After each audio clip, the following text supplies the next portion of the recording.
Amém. Obrigado, meu irmão. Saúdo a todos com a graça e a paz de Jesus. Desejo a todos um dia muito especial na presença de Deus.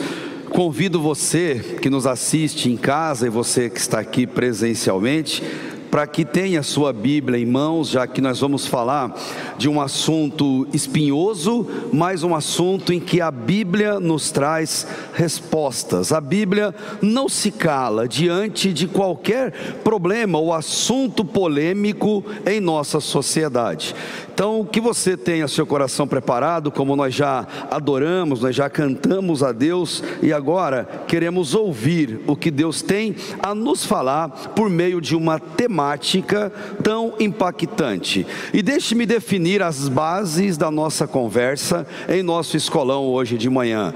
Nós não teremos aqui uma exposição sociológica, muito menos filosófica, e nada ideológica. Não é esse o propósito. A proposta é você conhecer a ideologia de gênero e o que a Bíblia fala a respeito disso. Então a nossa discussão, ela será baseada na palavra de Deus. Em alguns momentos é duro de aceitar, não é duro de entender, é fácil compreender, mas é difícil aceitarmos diante da realidade social em que nós vivemos. Mas que Deus trabalhe o nosso coração, nos dê a devida sabedoria para entendermos de um assunto tão importante e tão profundo ao mesmo tempo.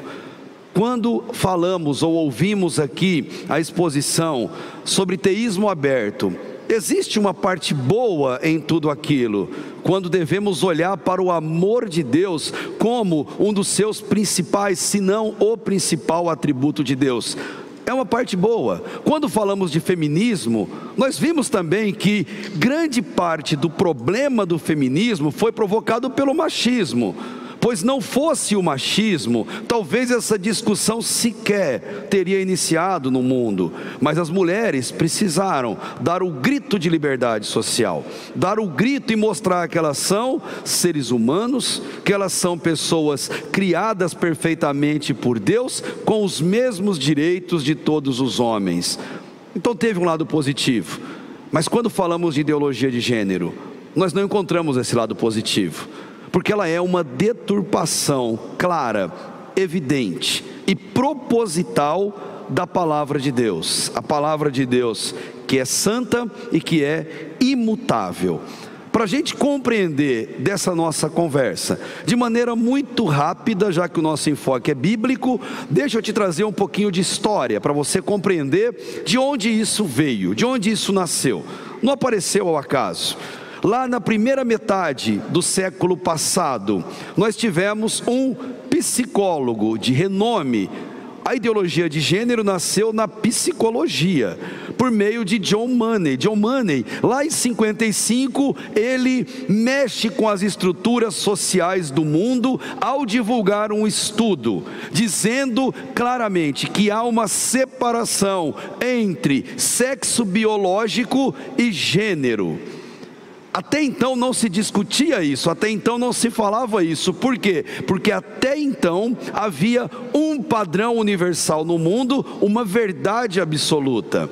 E esse padrão e essa verdade é aquela exposta por Deus lá em Gênesis capítulo 1, no versículo 26 ao versículo 28. Se você puder, acompanha comigo nessa leitura de um texto tão conhecido. A cultura judaico-cristã, o cristianismo como religião maioral no mundo, defendia essa verdade universal, esse padrão absoluto, dizendo que para Deus não há separação entre o sexo biológico e o gênero. Biologicamente se nasce macho e por gênero se identifica o macho como homem. Biologicamente se nasce fêmea, falando da sexualidade, e se identifica com o gênero mulher. Para Deus existe um padrão. Olha o que diz Gênesis capítulo 1, 26 ao 28. E disse Deus: façamos o homem à nossa imagem, conforme nossa semelhança. Domine ele sobre os peixes do mar, sobre as aves do céu, sobre o gado, sobre os animais selvagens e sobre todo animal rastejante que se arrasta sobre a terra. E o 27 é fenomenal. E Deus criou o homem à sua imagem, ou seja, o homem não é igual a Deus. A imagem de Deus aqui significa para o homem representá-lo. Deus é espírito e ele será visto por meio das pessoas o representam. Olha o que mais ele vai dizer: a imagem de Deus o criou, e completa, homem e mulher o criou, para representar a Deus, e completa no 28, então Deus os abençoou, o homem e a mulher, dizendo: frutificai, multiplicai-vos e enchei a terra, sujeitai-a, dominai sobre os peixes do mar, as aves do céu e sobre todo animal rastejante da terra. Deus criou o homem e a mulher, perfeitos em sua essência, e disse: unam-se sexualmente e povoem a terra e multipliquem-se na terra. Vem John Money e escreve: não é bem assim. Biologicamente é indiscutível, Deus criou o sexo biológico, homem com órgãos de homem, mulher com órgãos de mulher, mas o gênero é distinto do sexo biológico. O gênero está na cabeça, o gênero é uma construção social, o gênero é como você se define, não é necessariamente de acordo com o sexo biológico que você foi criado. Isso é óbvio, foi ovacionado. PhDs, faculdades, humanistas, as pessoas amaram esse discurso, até que Simone de Beauvoir, conhecida como a mãe do feminismo, Simone de Beauvoir incorpora esse princípio, e ela vem ao mundo, ela que era amante de Jean Paul Sartre, ela foi amante dele por 51 anos, numa relação totalmente aberta, para todo mundo saber, nunca foi escondido. E Simone de Beauvoir escreve um livro, chamado O Segundo Sexo. E nesse livro que Simone de Beauvoir escreve, qual é a linha defensiva dela? Que ninguém nasce mulher, você se torna mulher, através das suas escolhas, através da sua posição pessoal. Ela define essa teoria, e essa teoria nasce e fortalece agora o feminismo. O feminismo começa a crescer, porque o foco, ou melhor, o enfoque da ideologia de gênero é sempre no feminino. Então o homem pode se tornar em mulher se ele se entender assim. Ele pode partir para esse lado se para ele essa for uma realidade que a sua cabeça determina. Mas a pessoa mais relevante sobre esse assunto, até porque é moderna, até porque está entre nós, e cada vez que ela vai em um país, ela é hostilizada por isso. Inclusive no Brasil recentemente, no governo passado, quando ela veio, deu um alvoroço aqui no Brasil.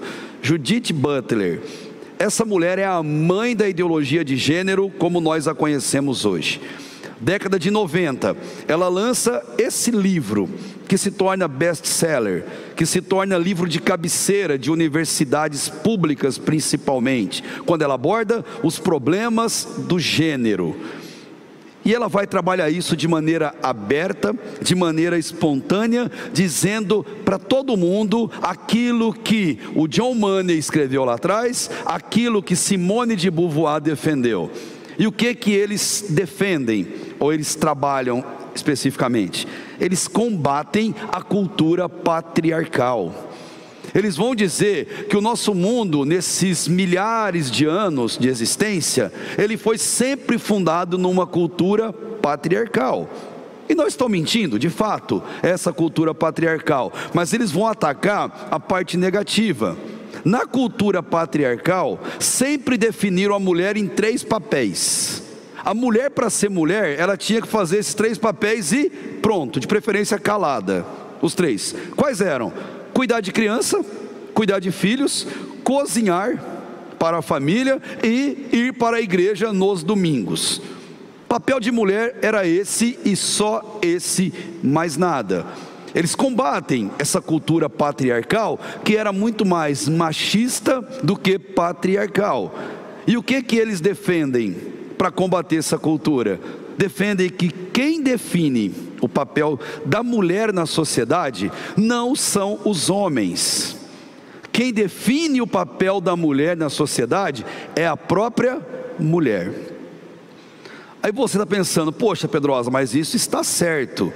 Cuidado, quando eles dizem, quem define os papéis na sociedade não são os homens, por homens você entenda sexo masculino, mas você entenda também verdades absolutas, por exemplo, Bíblia. Eles elegem o grande vilão.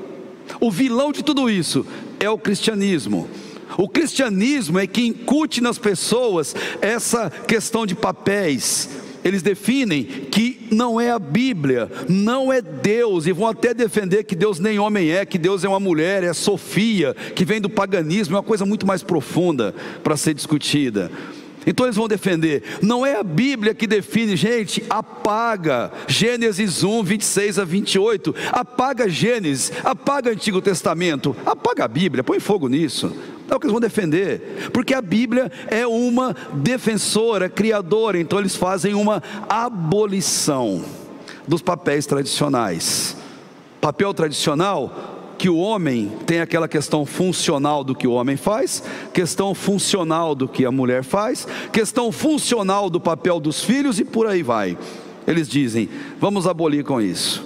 E não é à toa e sem motivo, que a partir disso, estou falando de primeira metade do século passado, surgiu no mundo o movimento gay, reconhecido culturalmente como movimento. Não é sem razão que a partir disso, dessas mensagens que eles falaram, as coisas começaram a ter outro rumo social. Hoje, 2021, quem é de linha homoafetiva luta com todas as forças para terem filhos, se o casal é masculino, para terem filhos adotivos. Se o casal é feminino, ou adota, ou por meio de inseminação artificial, tem filhos, usando o óvulo de uma, a barriga da outra, a gestação e o filho é biológico das duas. Quem é de linha homoafetiva luta para terem filhos e ao mesmo tempo levantam bandeiras pró-aborto para o pessoal heterossexual. Um contrassenso, uma situação totalmente contraditória, totalmente incoerente, mas eles não veem incoerência nenhuma nisso. Defende-se o aborto, enquanto se luta para terem os seus próprios filhos. É tudo fruto dessa realidade que a gente vive, é fruto dessa situação que nós estamos. Mas eles foram inteligentes demais, porque eles perceberam que para você implantar, você só muda uma cultura com décadas de ensino. Você só muda uma cultura quando você entra na escola, quando você fala com aquela primeira idade, com aqueles que estão vindo no mundo, aprendendo, sendo educados. Eles foram muito sábios e criaram a figura da criança neutra. Criaram a figura da ideologia do unicórnio, é o nome que eles vão dar para isso. Ensinam às crianças algumas coisas fundamentais. Primeiro, não existe menino ou menina. Menino e menina é uma criação patriarcal, é uma questão do cristianismo. O que existe é criança. E um pai e uma mãe é criminoso quando ele põe na cabeça do filho e da filha que ele é menino ou que ele é menina. O pai não tem esse direito. O filho é que tem que se definir o que ele quer ser. Ou ele é feminino, ou ele é masculino, independente do gênero e do sexo que ele nasceu, ou ele pode oscilar entre ambos. Uma hora é uma coisa, outra hora é outra coisa. E esse pessoal chegou ao ponto de criar no Plano Nacional de Educação, falando aqui do nosso país, essa proposta, que foi combatida, que foi derrubada por aquilo que eles chamam de bancada da Bíblia, por aquilo que eles falam que é o grande problema dos avanços culturais, que é a religião, que é o cristianismo. Isso virou uma luta no Brasil. O assunto está um pouco esquecido, escola sem partido, mas essa luta ainda persiste. Eu vou dizer mais para vocês, o que defende essa bandeira ideológica? Primeiro, que não se deve ter ensino religioso em escola. Criança não pode ter ensino religioso, por uma razão óbvia. Se ele aprender religião, ele aprende Bíblia. Se ele aprende Bíblia, ele aprende verdades absolutas, verdades universais. E quais são? Deus criou o homem e a mulher e disse: sede fecundos. Duas mulheres não têm condição de ser fecunda, dois homens não têm condição de ser fecundo.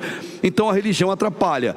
Abole a religião do ensino de escola. Outra coisa, abolição de brinquedos para meninos ou para meninas. Brinquedo é para criança. A criança escolhe qual brinquedo vai usar. Boneca é para qualquer criança, não importa se ela é menino ou menina, até porque não existe menino ou menina, ela que vai definir. Então a criança pode brincar de boneca, pode brincar de carrinho, pode brincar de bola, ela vai escolher. E cores, vocês lembram da luta?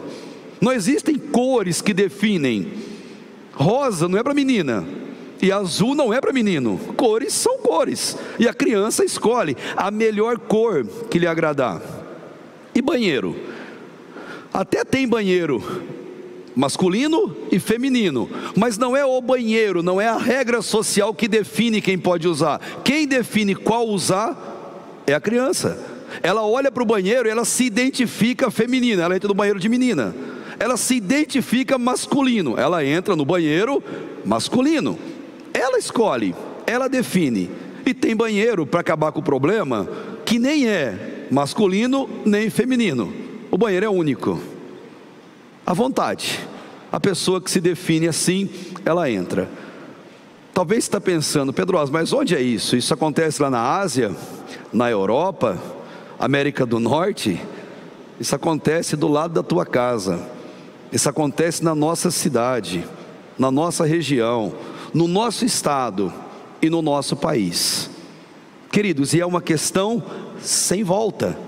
Chegou até as igrejas, daí a relevância de conversarmos sobre isso, daí a importância da gente entender onde nós estamos inseridos, o que está acontecendo nesse mundo. Gente, quando você abre a cortina e olha o que está acontecendo na educação pública, nas brigas políticas, as brigas ideológicas, os extremos fazendo guerra contra si, ninguém parece estar muito preocupado com o oxigênio que está faltando. Estão preocupados em culpar quem tem culpa ou culpar quem não tem culpa, e fazer totalmente esse rolo político, levando as pessoas como massa de manobra, ou como vai dizer lá atrás do marxismo cultural, o idiota útil.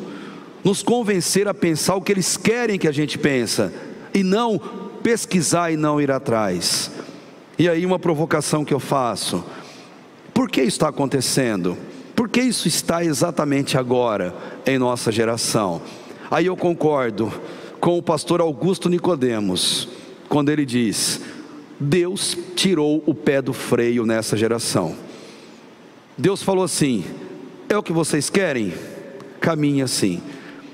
E aí para mim faz muito sentido entender que, por se multiplicar a iniquidade, o amor de quase todos, ele vai se esfriar. Está se cumprindo o que diz em Romanos capítulo 1, quando Paulo, escrevendo sobre o comportamento daquele povo, ele faz uma afirmação dura, mas uma afirmação tão real. Deus, ele revela a sua ira contra a humanidade. Como que Deus faz isso? Queridos, Deus não revela a sua ira simplesmente mandando doenças, pandemias, terremotos, guerra. Não, não é isso. Sabe como Deus revela a sua ira sobre a humanidade? Quando Ele tira o pé do freio. E sabe quando isso acontece? Romanos capítulo 1, lá no versículo, a partir do versículo 21, deixa eu ler para você, para fazer sentido o que Paulo está dizendo. Porque mesmo tendo conhecido a Deus, não o glorificaram como Deus, nem lhe deram graças, pelo contrário, se tornaram fúteis nas suas especulações. Abandonam a verdade absoluta e fica especulando, fica criando verdades onde não existem verdades. E o seu coração insensato se obscureceu, Deus tirou o pé. Dizendo-se sábios, tornaram-se loucos e substituíram a glória do Deus incorruptível, primeiro por imagens semelhantes ao homem corruptível, às aves, aos quadrúpedes, aos répteis, falando do paganismo aqui. E ele vai dizer no 24: é por isso que Deus os entregou a quê? Repara o detalhe: a impureza sexual, ao desejo ardente de seus corações, para desonrarem seus corpos entre si, pois substituíram a verdade de Deus, de Gênesis 1, 26 a 28 e outros textos, e adoraram e serviram a criatura no lugar do Criador, ou seja, os nossos próprios corpos. Mas Deus é bendito eternamente. E a consequência, 26, por isso Deus os entregou a paixões desonrosas, porque até as suas mulheres substituíram as relações sexuais naturais pelo que é contrário à natureza. E os homens, da mesma maneira, abandonando as relações naturais com a mulher, arderam em desejo sensual uns pelos outros, homem com homem, cometendo indecência e recebendo em si mesmos a devida recompensa pelo seu erro. O que Paulo está falando com muita profundidade é que o salário do pecado é a morte. Sim, é verdade, mas o salário do pecado é o próprio pecado, é a própria entrega ao pecado, é deixar com que a pessoa viva com os olhos obscurecidos, não conseguindo entender a verdade principal por detrás do Evangelho. Triste quando esse quadro chegar. Triste quando experimentarmos essa realidade aqui entre nós.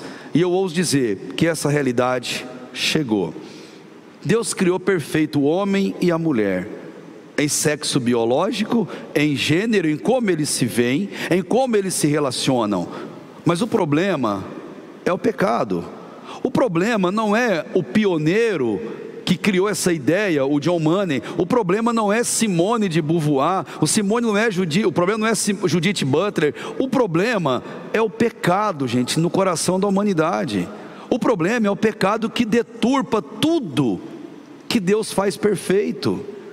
Tudo que Deus faz, o pecado procura alterar. E olha, gente, eu que sou um árduo defensor das mulheres, e sou mesmo, e eu creio muito na frase dita por um teólogo, que as mulheres são o último dique moral da sociedade. As mulheres são a última barreira moral. O dia que as mulheres se abrirem as comportas da moralidade, a sociedade afunda e acaba. As mulheres abriram o dique da moralidade. Infelizmente esse dique se rompeu, e as consequências são trágicas. E pior, não tem volta, não tem como enxugar esse leite derramado. O ataque da ideologia de gênero é na feminilidade. Ataca-se como figura central a mulher ou o sexo feminino. Por meio de quê?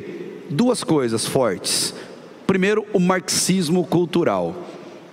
Sabe aquela ideia, gente? Vamos parar de brigar, vamos parar de manifestar, vamos parar de pegar em armas, em pedras e paus, em fazer faixa. Vamos invadir a cultura, vamos entrar na cultura sorrateiramente. E dominou a cultura, você expande essa nossa ideologia. E a proposta do marxismo cultural, basicamente, é destruir a base moral da sociedade, a base cristã da sociedade, a base patriarcal, que é a parte moral, social e espiritual, em que cada um é livre para viver e fazer o que bem entende. E o segundo, a influência pagã, o paganismo por trás dessa ideia, dessa ideologia. E o paganismo vai defender que tudo que é criado tem o mesmo peso, é igual. O ser humano vale o mesmo que uma borboleta.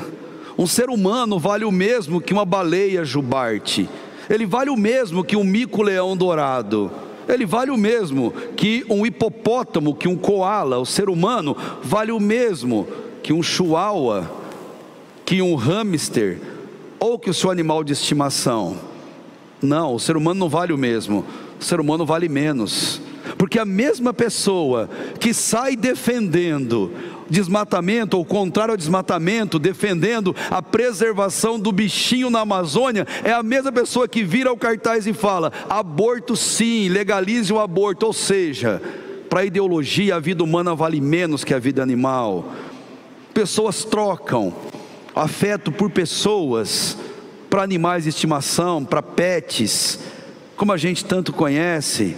Trata melhor do que trataria um ser humano, é fruto de um paganismo, de um marxismo cultural que entra na mente das pessoas. E quem é de linha de direita vai dizer que Lênin criou um decálogo. Ninguém provou até hoje que foi ele, mas atribuem a Lênin um tal de decálogo de Lênin. Seja Lênin ou seja quem for, o decálogo existiu, tanto que ele está aí para todo mundo ver há décadas.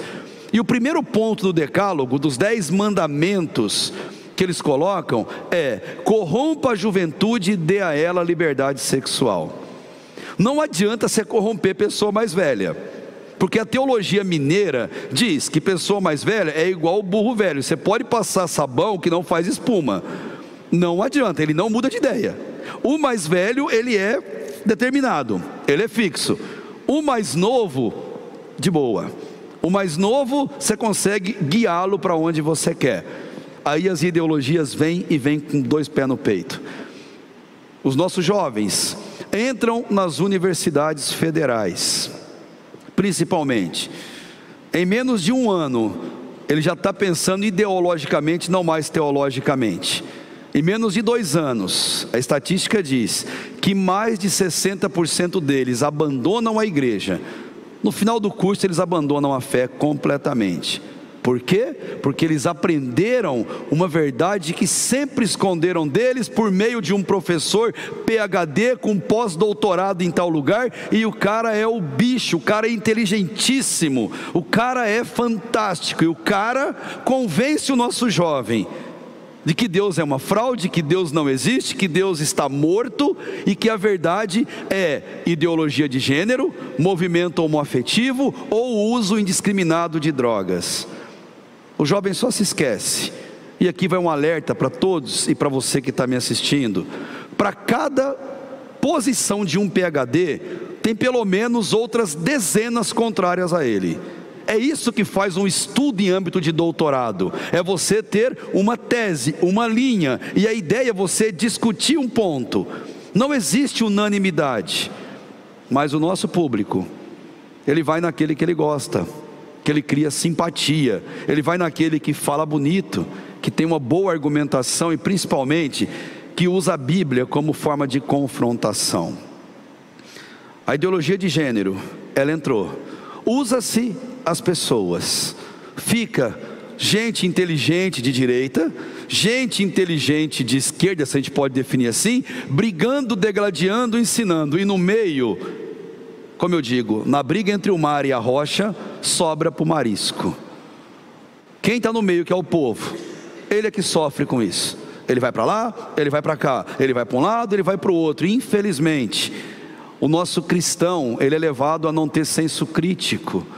Nosso cristão é levado a não ler, a não questionar, a não procurar saber as verdades a respeito de tal assunto. Não procuram os seus líderes religiosos para discutir o assunto, não procuram outros especialistas para discutir o assunto, mas se apegam a uma verdade e ficam nela. E que verdade é essa? É que a cultura deve interpretar a Bíblia, e não a Bíblia interpretar a cultura. O triste é quando isso chegasse às igrejas, e já chegou. Qual é a sua posição? Qual é a sua que está me ouvindo? Para você, a Bíblia está acima da cultura? É supracultural? Ou a Bíblia está abaixo da cultura? A cultura que define a Bíblia? Daqui você define toda a sua vida, a sua crença. com base nessa informação. Tem gente que vai defender com unhas e dentes que a cultura muda e a Bíblia tem que acompanhar a cultura. Se a Bíblia não acompanhar, descarta na Bíblia o que não acompanha a cultura. Tira da Bíblia, aquilo não é importante. Ou reinterprete a Bíblia, reescreva a Bíblia. Com base em que lógica a cultura interpreta a Bíblia? Ou seja, teísmo aberto. Aquilo que é amoroso, que passa mensagem de amor, fica. O que não passa, o que fala de justiça, de pecado, você tira. Porque isso não é cultural. A cultura define que todos nós somos iguais. Mas a ciência reconheceu o papel do homem, o papel da mulher. E aí, quando entramos no assunto mesmo de ideologia de gênero, muitos vão defender que ideologia de gênero é tudo aquilo que foge da minha ideologia. E não é verdade isso. A ideologia de gênero é um desvio do padrão de Deus. É um desvio da verdade absoluta e eterna que Deus colocou na sua palavra. Qual é o nosso pressuposto para estudarmos esse assunto? É o que a Bíblia diz, é o que a Bíblia se posiciona, não o que homens escrevem a respeito, pensam a respeito. Se é um desvio do padrão de Deus, existe um padrão de Deus?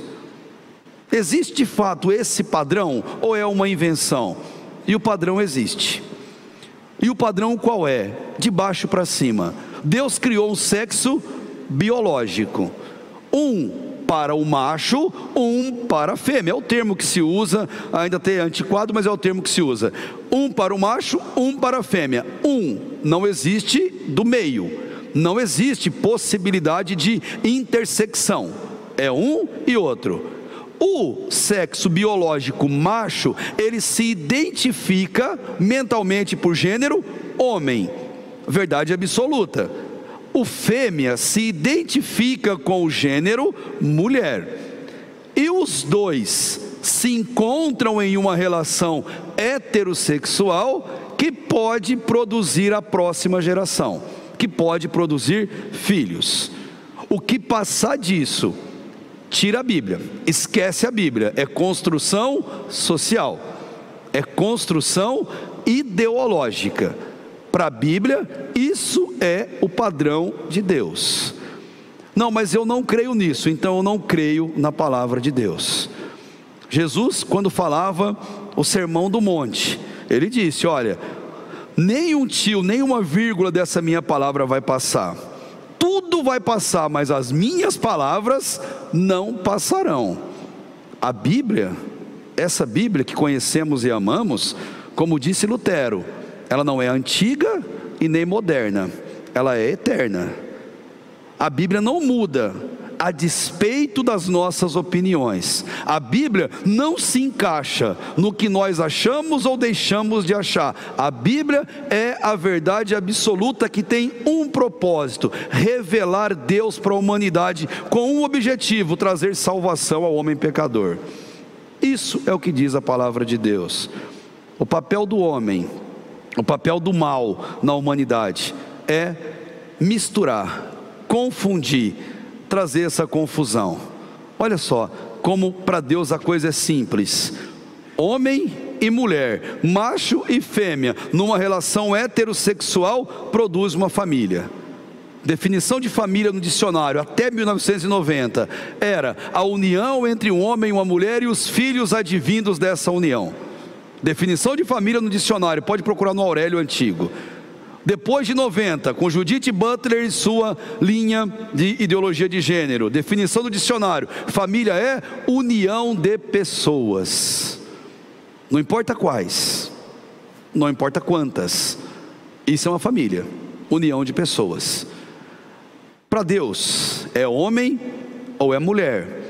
Para a ideologia de gênero, é cis, é trans, é travesti, é bigênero, é agênero, é hétero, é lésbica, é bi, assexual, queer e o que você conseguir imaginar. Hoje, estima-se em mais de 60 definições diferentes para uma pessoa, que a pessoa pode se definir. E isso se ensina em bancos escolares, em universidades, mas principalmente em escolas para crianças. Para você corromper uma geração, você precisa primeiro trabalhar isso na mente das crianças, fazê-las pensar de acordo com o grande movimento instalado. E a Bíblia, ela fala algo assim fenomenal para a gente sobre isso. Ela fala assim: você está surpreso com tudo isso? Você está horrorizado com tudo isso?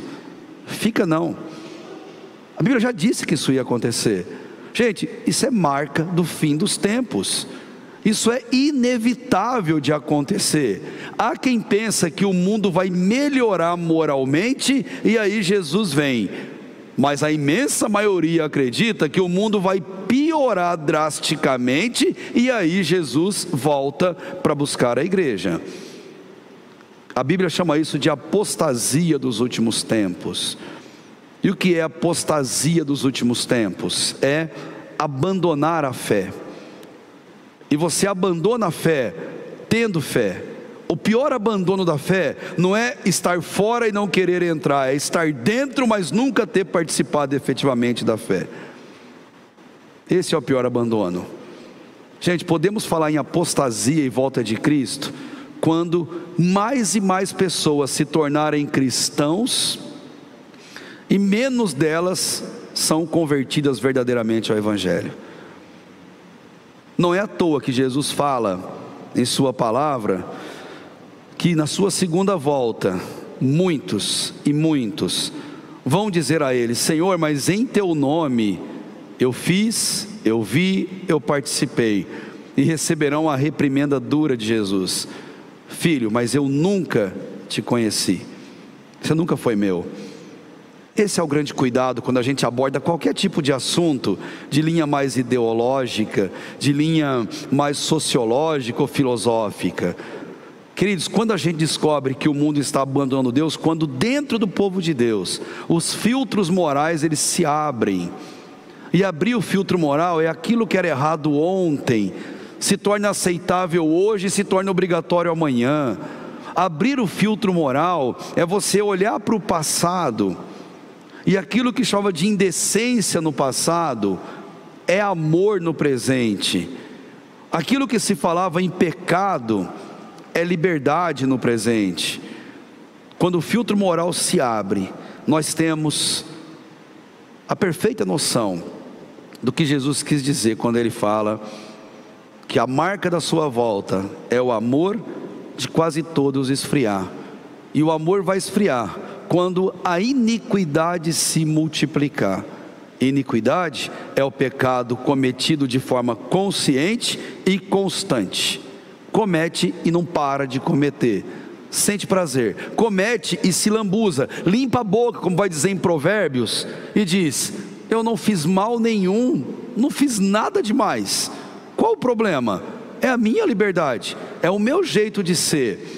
Ou como eu li na rede social de um menino, filho de um pastor essa semana, ele dizendo: bobos é quem acreditam que para falar de Jesus a gente tem que seguir uma religião, pois toda religião é formada por homens hipócritas que criam regras, e eu posso falar de Deus do meu jeito. E ele falou essa frase num bar, bebendo, fumando, e ainda usou um palavrão no final, mandando as pessoas irem para tal lugar, que pensam diferente. Fruto dessa geração, fruto dessa realidade que nós enfrentamos. Não se assuste. A leitura bíblica, quando Paulo escreve para Timóteo, sua segunda e última carta, seu testamento final, ele fala para ele: Timóteo, você vai ser pastor em Éfeso. E Éfeso tinha a ideologia de gênero, se a gente pode chamar assim. Éfeso, a imoralidade reinava, assim como em Corinto. Timóteo era jovem e ia pastorear aquela igreja. Então Paulo alerta ele: Timóteo, quando você chegar lá, ou quando você estiver ali, sabe porém isso, que nos últimos dias sobrevirão tempos penosos ou trabalhosos, porque haverá homens amantes de si mesmos, narcisistas, que buscarão a autoexpressão, que buscarão serem lindos, amados.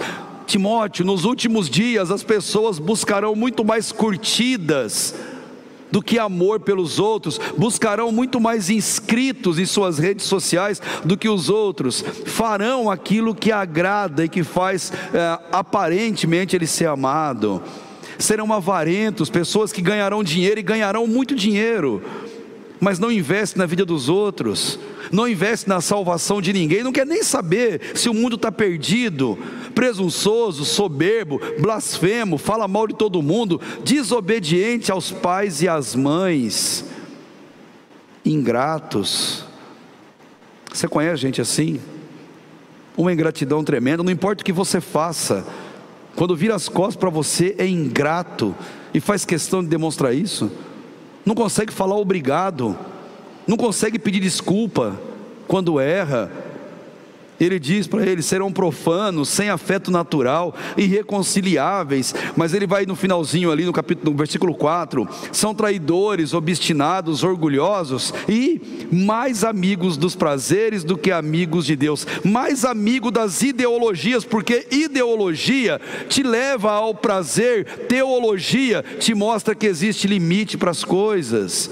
Não é do teu jeito, não é do jeito que você quer, não é do jeito que você manda, é do jeito que Deus se agrada. E Deus não faz isso como um ditador, Ele faz isso na nossa vida para nos dar paz, porque Ele sabe que a nossa tranquilidade depende disso.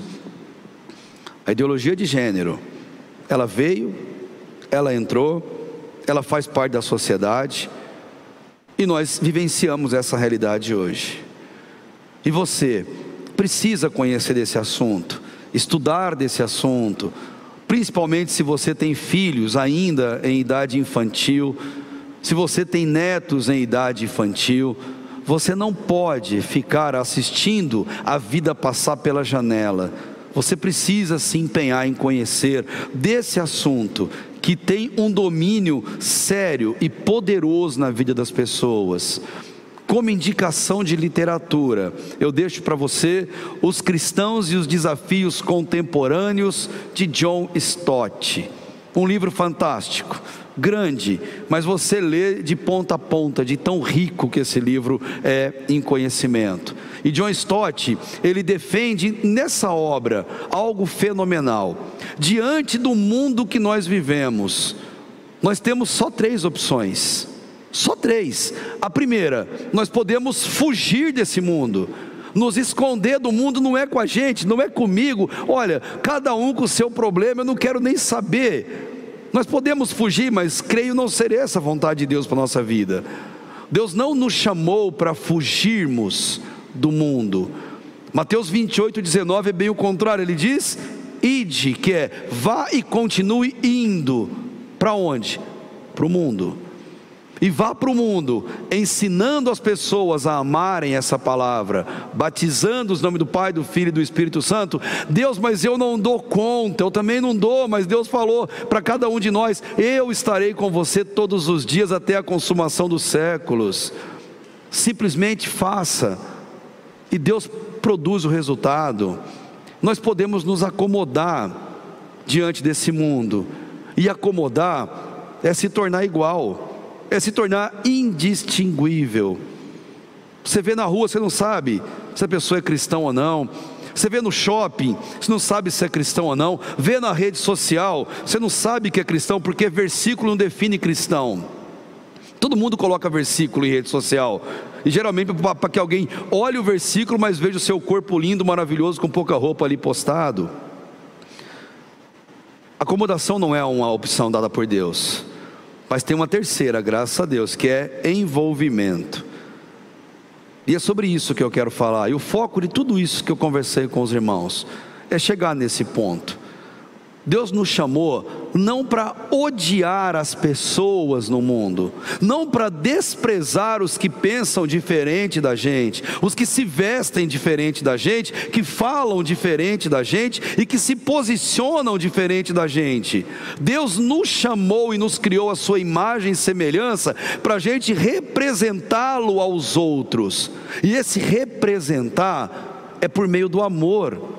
O amor é a única solução, o amor é a única saída. Jesus é amor, e a Bíblia é Jesus, e se a Bíblia é Jesus, a Bíblia fala do amor o tempo todo.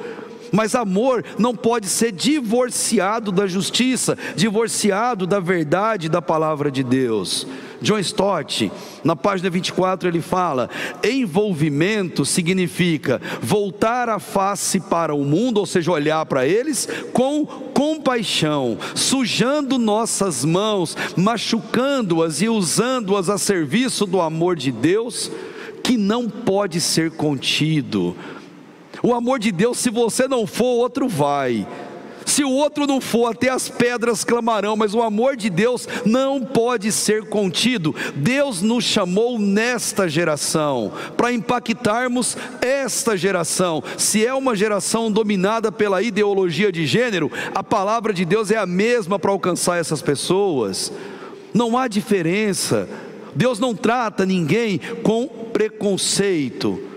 Qual é o nosso desafio como igreja? É sujar nossas mãos, é machucar nossas mãos, é dar nossa cara a tapa, mas estar com essas pessoas, todas que estão em nossa volta, e demonstrar o amor de Deus para elas. Ser sal, ser luz, respeitar as diferenças, respeitar as individualidades, mas ter uma mensagem em nossos lábios. Jesus, quando falou aos religiosos, ele disse: gente, todo mundo criticava ele porque ele andava com as pessoas que eram excluídas socialmente, publicanos, pecadores. E Jesus, diante dessas pessoas, ele falava: gente, os sãos não precisam de médico, eu não vim chamar os justos, mas pecadores ao arrependimento. E aí você está pensando: Pedrosa, você está falando então que a pessoa que é adepta de ideologia de gênero, ela é doente? Eu estou falando que todo ser humano na face da terra é doente. Eles e nós, eu e vocês, você que está me ouvindo, o pecado nos adoeceu, o pecado é um câncer dentro de nós, e nós só vamos nos libertar dele na glória, na eternidade com Cristo. Enquanto aqui estivermos, nós lutaremos com o pecado. Então, para lidarmos com ideologia de gênero, primeiro, temos que lidar com a gente mesmo. Nós temos que olhar para dentro de nós e pedir perdão a Deus, quando o nosso preconceito fala mais alto, quando nós não oramos pela salvação dos outros mais, quando nós viramos as costas, ou cortamos caminho, quando vemos alguém que tem uma ideologia, um jeitinho diferente do nosso, como se nós fôssemos melhores do que aquela pessoa, e nós não somos de jeito nenhum. Pecado muda de nome, mas a essência é a mesma, a destruição é a mesma. Então todo esse discurso é para trazer-nos a melhor e maior das reflexões. Primeiro, a Bíblia não deve ser reinterpretada, a Bíblia não deve ser rasgada, ela não deve ser amoldada à cultura. A Bíblia é uma verdade universal, é por ela que se encontra Jesus e a eternidade em Cristo. Ela revela Jesus para todos os pecadores, todos. E nós, como cristãos, devemos ser muito mais parecidos com Paulo do que com qualquer outro. Paulo se achava impecável, perseguia e matava quem pensava diferente. No fim da vida, ele diz: eu sou o pior dos pecadores, eu não mereço nem ser chamado de apóstolo, quanto mais de cristão, porque ele dizia: miserável homem que sou. E isso motivava Paulo a levar o amor de Deus para as pessoas. Ele ia e apanhava, ele voltava e continuava falando. Ele ia e era apedrejado, ele continuava falando. Pessoas acusavam ele de tudo que você puder imaginar, de imoralidade, a desvio de dinheiro, a feiura, faziam bullying com ele, mas Paulo se levantava e ia lá na frente e falava de novo do amor de Deus, porque para Paulo nada vale mais do que a salvação de uma alma, seja ela qual for. Seja ela quanto mais nos rejeita. A Bíblia, ela não precisa ser reinterpretada, porque a Bíblia, como disse Billy Graham, a Bíblia, ela é mais atual do que o jornal que vai sair amanhã. A Bíblia, ela é atual e continua falando aos nossos corações. E a Bíblia é atual, gente, porque ela é um livro vivo, porque esse livro é a habitação do Espírito Santo. Essas palavras, elas falam, elas transformam, elas mudam comportamentos. Karl Barth, ele dizia muito, foi um grande teólogo do século passado, ele dizia que todo bom cristão deve ter a Bíblia numa mão e o jornal ou a revista na outra. Ele deve conhecer da Bíblia e da realidade que ele vive, mas nunca fazer o jornal e a revista interpretar a Bíblia, mas aplicar a Bíblia à realidade social que nós vivemos. Esse é o nosso papel, conhecer de tudo, saber o que está em nossa volta e reter o que é bom, reter o que é válido, o que transforma a vida das pessoas. Esse movimento, ele é muito sagaz, e ele passou a desenvolver uma teologia própria, abrir igrejas e ter público voltado exatamente para isso, com uma defesa quase irrefutável sobre a ótica do amor. Eles dizem, o que a gente chama de terceira maneira ou distância cultural: a Bíblia é contra qualquer forma de gênero, qualquer forma de relação sexual ilícita.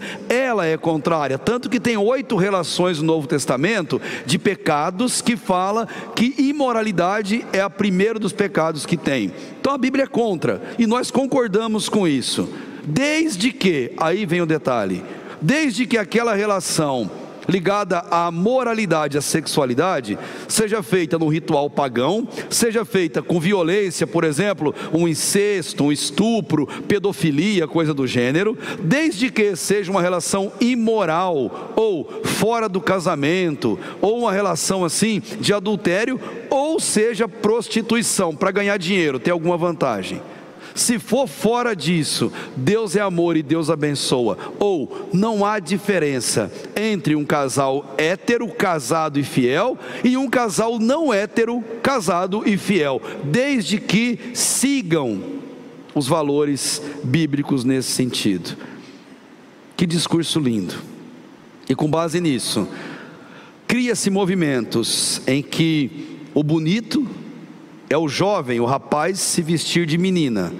O bonito é a menina adotar um perfil masculino.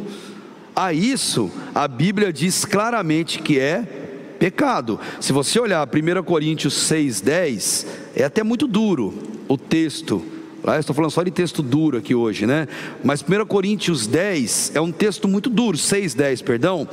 Mas fala exatamente sobre isso. 6,10. A cidade de Corinto vivia essa comoção imoral, sexualidade de toda forma ali naquele lugar, ideologias, e Paulo escreve e diz assim no versículo 10: nem ladrões, vou até melhorar, vou ler no versículo 9: não sabeis que os injustos não herdarão o reino de Deus?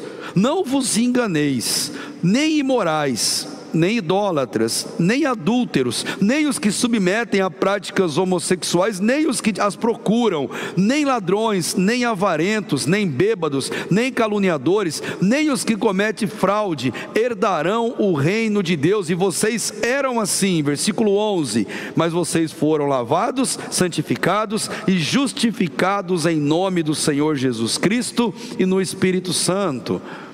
Era, não é mais. Fazia, não faz mais. Pensava, não pensa mais. Julgava, não julga mais. Odiava, não odeia mais. Você era assim, você não é mais assim. Você é nova criatura. As suas velhas roupas foram trocadas. E como que o discurso deles é universal, universalismo. Todo mundo vai ser salvo. Apaga, pega o estilete, corta isso aqui da sua Bíblia e joga fora, porque todos vão ser salvos no final. Não importa como você viva, procure viver bem, busque a felicidade, mas todos serão salvos, queridos. Isso é mentira. O cristianismo é seletivo, sim. O cristianismo, salvação é para todo mundo, desde que todo mundo se reconheça pecador, peça perdão dos pecados e viva na presença santa de Jesus. Deuteronômio 22:5 diz bem claro: é abominação ao Senhor o homem se vestir de mulher e a mulher se vestir de homem, mesmo que por brincadeira, é abominação, porque fere a criação perfeita de Deus. Deus o criou, homem e mulher, Deus os criou perfeitos. Aí vem essa geração e cria-se modas, como por exemplo, moda cosplay. Cosplay começou com jovens se vestindo de super-heróis, e daí foi um pulinho para começarem a se vestir do gênero oposto.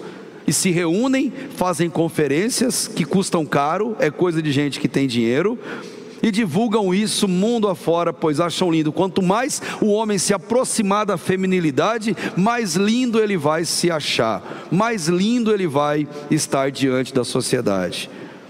Não vai demorar muito para as famosas unhas de, não sei como é que chama aquilo, acrílico, gel, essas compridinhas que o pessoal coloca. Não vai demorar muito para homens jovens estarem com essas unhas, e fica mexendo no celular assim com a maçãzinha do dedo, porque não consegue assim apontar o dedo. Não vai demorar muito, esperem isso acontecer.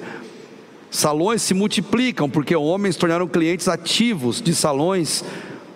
Quando isso é por uma vaidade boa, positiva, muito que bem. Mas quando isso é para se aproximar ao ideal feminino, isso se torna um grande problema. Eu vou um pouco além. E se você entender a história, parabéns para você. Recentemente, a internet ovacionou um casal em que o homem resolveu virar mulher, ao mesmo tempo que a mulher resolveu virar homem. Então o homem, ele se afeminou, passou a se vestir como mulher. Ele passou a ter comportamento feminino, ele colocou o seio, tomou hormônio, mudou a forma do corpo, começou a usar roupa feminina, cabelo feminino, virou uma mulher. E a mulher virou um lado masculino, ela passou a se vestir como homem, cortar o cabelo curto como homem, ter marcas hormonais como homem, e de repente esse casal em que o homem é mulher e a mulher é o homem, esse casal resolveu ter filho. E não é uma relação homoafetiva, porque é um homem e uma mulher, só que o homem é mulher e a mulher é homem. E eles têm uma vida sexual normal, de casal, e a mulher engravida. Mas na verdade não é a mulher, é o homem que engravida. E o homem que é a mulher, ele fica acompanhando a gestação da sua mulher, que é seu marido. E a barriga cresce, 9 meses, e esse filho nasce no hospital. O casal anda publicamente, o homem que é mulher e a mulher que é homem. E quando o bebezinho chora e quer mamar, o homem tira o seio para fora e amamenta o bebezinho. Porque o homem não é homem, o homem é mulher. E a mulher não é mulher, a mulher é homem. Vocês entenderam, né? É isso. Sabe o que é isso? Ideologia de gênero. Cada um se define, cada um se escolhe. Temos que aceitar, é óbvio. Temos que entender, é óbvio. Mas temos que nos posicionar biblicamente. Bandeira do aborto, especialmente entre cristãos que defendem aborto. Tem uma mulher que é uma santa dos abortistas, porque é brasileira. Ela pega pessoas aqui no Brasil, mulheres que engravidam, mas que não querem ter o filho, porque não tem condição de fazer isso, leva-os até um navio holandês em águas internacionais, próximas aqui à costa brasileira. É um navio hospital, a mulher aborta e volta com a vida normal, porque no Brasil é proibido, mas em águas internacionais pode ser realizado. Já chegou no país vizinho, não vai demorar para chegar até aqui. Embora nossa luta sempre tem que ser contrária, porque nós defendemos a vida a todo custo. Ideologia de gênero obriga ou coloca na mente de mulheres que elas têm que criar ojeriza nos homens. Elas têm que fazer os homens se colocar no seu devido lugar, e decidiram deixar a axila peluda, axila cabeluda, para espantar homem. E deixa eu falar com vocês, espanta mesmo. Funciona, pode acreditar, funciona. Se você quer espantar, pode seguir esse negócio aí, dá certinho mesmo, tá? Homem corre disso aí, e funciona. Mas por quê? Porque querem uma libertação. Ou programas de televisão, canais de televisão, cada um deles com os seus artistas adeptos dessa linha, e todos eles famosos, queridos, simpáticos, engraçados, fazem a gente rir, e por aí vai em nossa sociedade. E a coisa chega ao ponto de nos obrigar, e isso está acontecendo cada vez mais, a termos uma posição favorável a tudo isso. Muitas empresas multinacionais já estão adotando há alguns anos o banheiro baseado na ideologia de gênero. Estou falando para adultos, não só para criança em escola, mas muitas empresas são assim. E se tiver uma piadinha, uma brincadeira, um comentário em rede social, a demissão é por justa causa. Gente, o nosso mundo está ficando um mundo chato, um mundo difícil. Antigamente você podia brincar com as pessoas, não tinha problema nenhum. Desde que a brincadeira, gente, a gente sempre fala no militarismo, só é brincadeira quando os dois estão rindo. Enquanto os dois estão rindo é brincadeira, e você pode brincar de qualquer coisa. Se a pessoa leva isso na brincadeira e os dois brincam e é chumbo trocado, está excelente. Mas hoje em dia a gente não pode nem se dar o luxo de brincar. Nosso mundo é um mundo chato, porque é um mundo impositivo. E aí surgem movimentos ou batalhas para dizer que a Bíblia não é lei, não é Constituição. A Bíblia é crença, fique com a sua. A Constituição, a lei, é ela que define o que a gente tem que fazer. E aí surge essa questão: qual é o nosso limite de obediência civil diante de tudo isso? Então eu te diria, nós temos que respeitar todas as diferenças. A Constituição é clara, todos são iguais perante a lei, sem distinção. Infelizmente, não é o que segue, porque criaram agora uma cristofobia, mas tudo bem. Da nossa parte, o cristão, ele se posiciona sempre ao lado da lei. Ele não ofende, ele não humilha, ele trata com amor, como se trata qualquer pessoa. Pessoas são importantes para Deus, não práticas, não crenças, não gêneros, pessoas. O reino de Deus é voltado para pessoas. Jesus morreu na cruz para pessoas, Ele vai voltar para buscar pessoas. Pessoas são importantes para Deus. E o nosso comportamento, eu pego do filme Paulo, apóstolo de Cristo, algumas frases de uma grande discussão que ele trava com Lucas, os dois personagens do filme.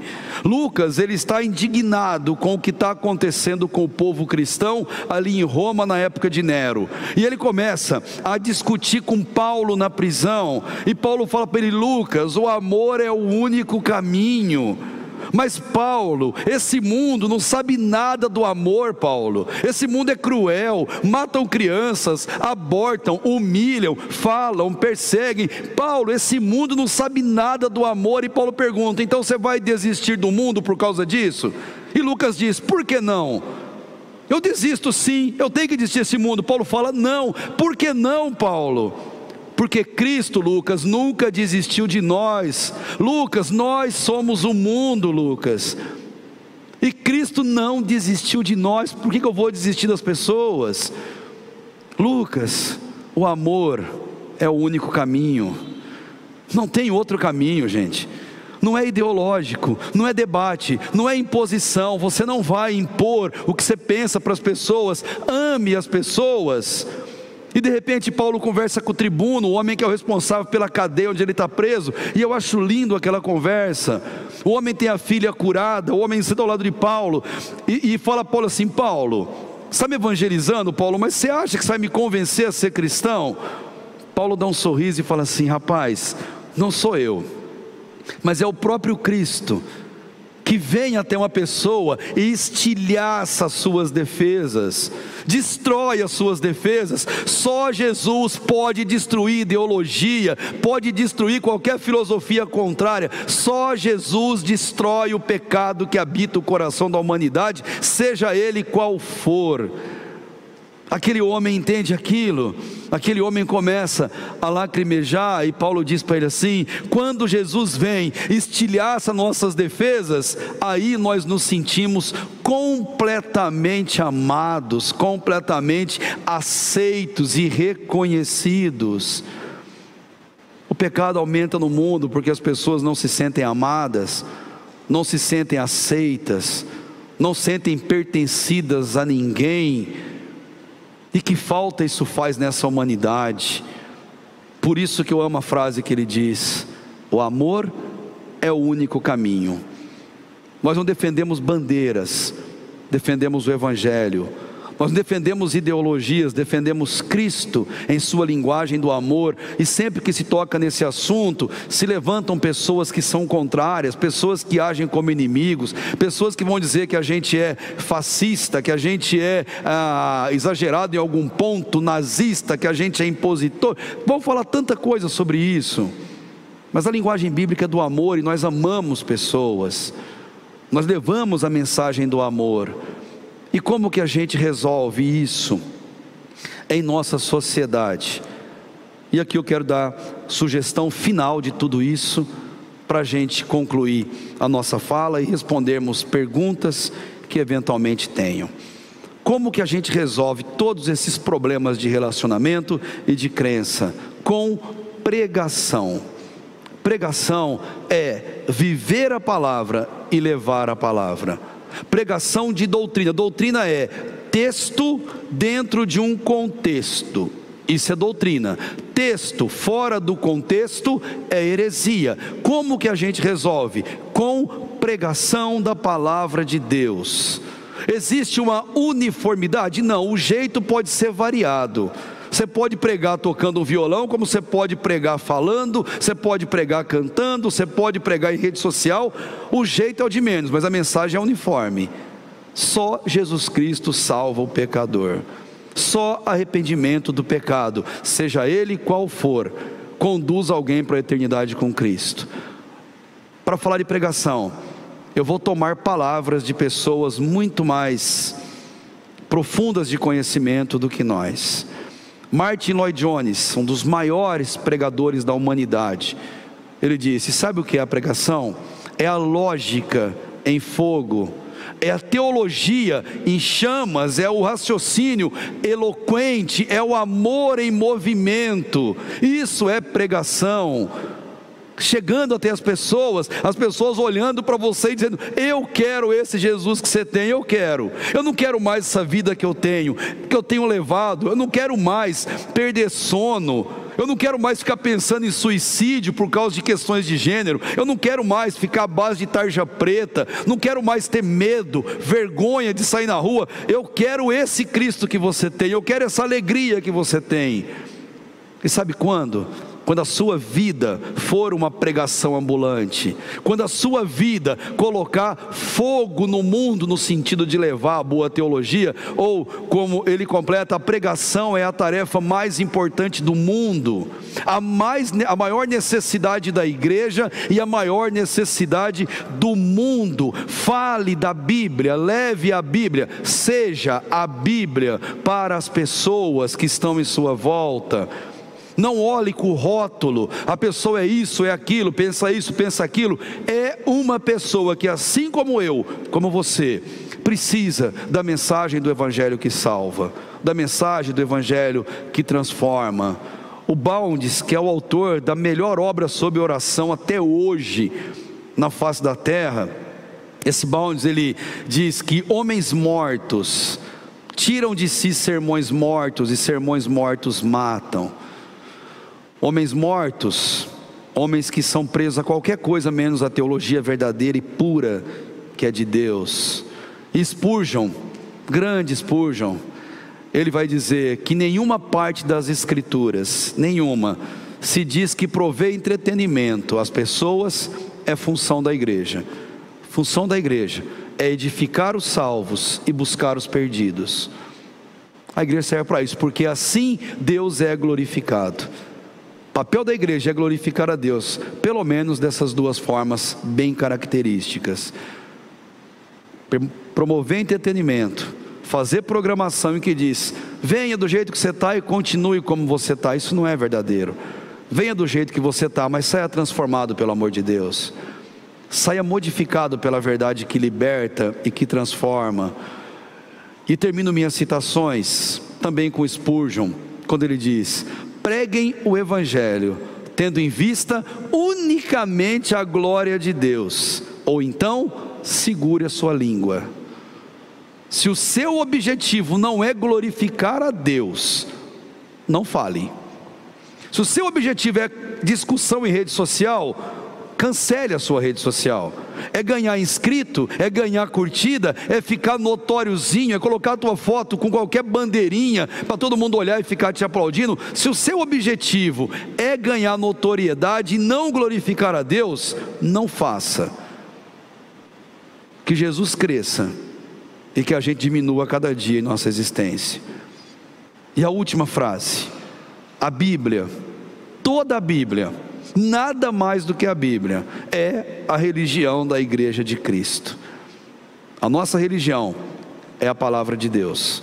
Por ela nós cremos, por ela nós vivemos, por ela nós iremos para a glória com Jesus, por ela nós pregamos, por ela nós batalhamos. Seja a Bíblia a sua regra de fé, de prática, e combata toda forma de ideologia contrária ao amor de Deus. Amém?